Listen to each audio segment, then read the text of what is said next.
Howdy. Humans need to see that our society is rapidly developing and it is increasing more and more with dangers that we can't control and we can't see. And if we continue this development of rapid technology, it's going to develop beyond the scope of what we can handle as humans. Technology used to be for the rich and only the rich had it. But in modern times, anyone can get their hands on any kind of technology.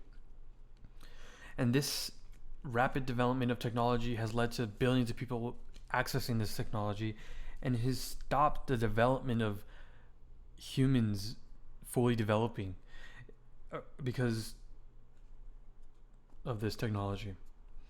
Data is also being sent across the earth to different countries, to different people all across the earth, billions and billions of people. And this means that data you send can be monitored by people you don't want to be monitored by, that you don't know it's being monitored. It might even be getting sent to other people that you don't mean to send it to. And this process happens to everyone, it happens to a lot of people. And this is why technology has a lack of privacy. Wars used to be fought with humans, but nowadays it's all online. It's all with dealing with technology and hacking. Countries hacking other countries, trying to get information to use against them. And attacks can be as simple as a virus on a computer to a data breach to a government facility or a company. The more we develop as a society, the more we are prone to different types of attacks. Technology is not the savior we think it is, and we need to realize this and we need to change. Change is happening, but it is not for the good of humans. Technology has stopped us from developing as full humans. It stopped our growth. The internet leads us to not have to have contact with other humans. It doesn't mean we can avoid uncomfortable situations that normally we would have to conquer, and we would be able to conquer our fears. It doesn't push us to do this.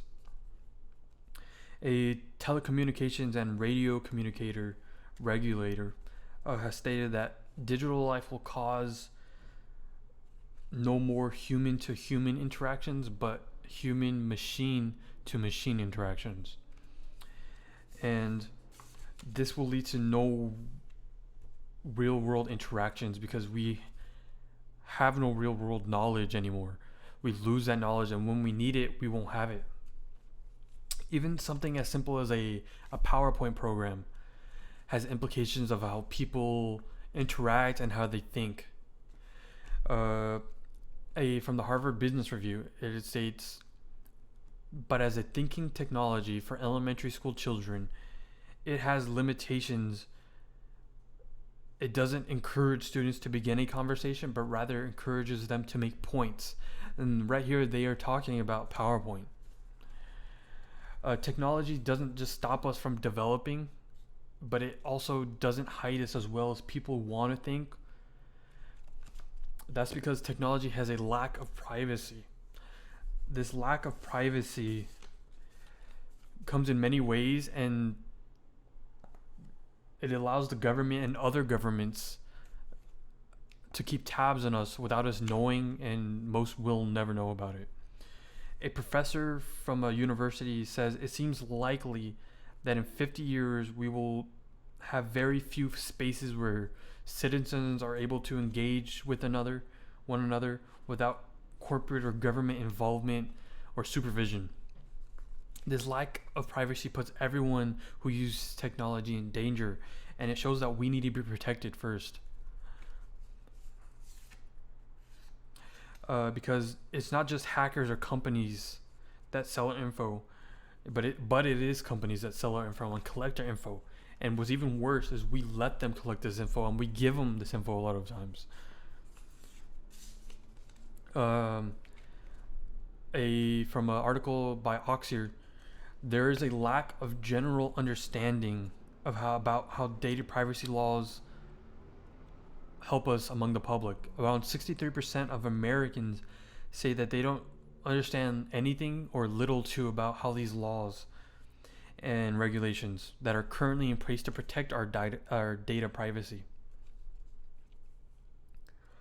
Technology has a lot of problems, but none are worse than its ability to attack us in many ways.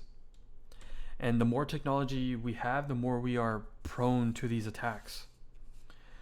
As technology grows, it gives people more ways to attack us and to get information from us. New technology is not tested a lot of times as well as it should be, and when vulnerabilities are found from this, it is already too late and people are affected. The humans, the Americans, are guinea pigs, and when companies mess up, we face the consequences because of this.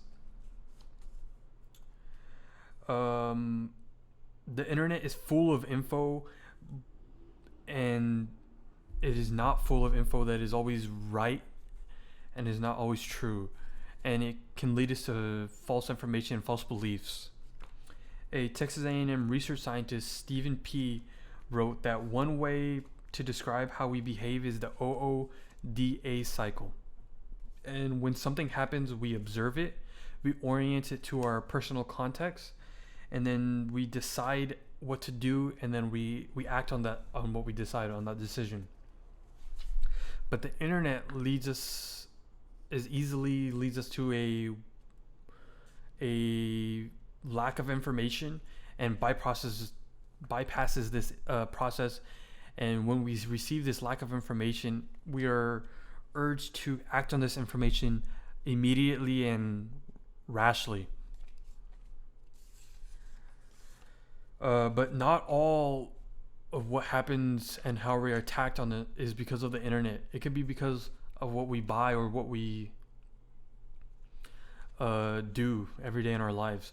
Say we buy a USB stick from Amazon or eBay. That file, what is on there, could be hidden, and when we plug it into our computer, we can download a virus that will affect our computer and maybe even lock us out. Scams also happen every day with technology. You insert your credit card into an ATM machine, and doing this allowed a skimmer to be used and your information was taken, or a device was used while you're at the shopping center that was scanned your debit card because you didn't have RFID protection on your wallet. Stuff like this happens every day to anybody. And in conclusion,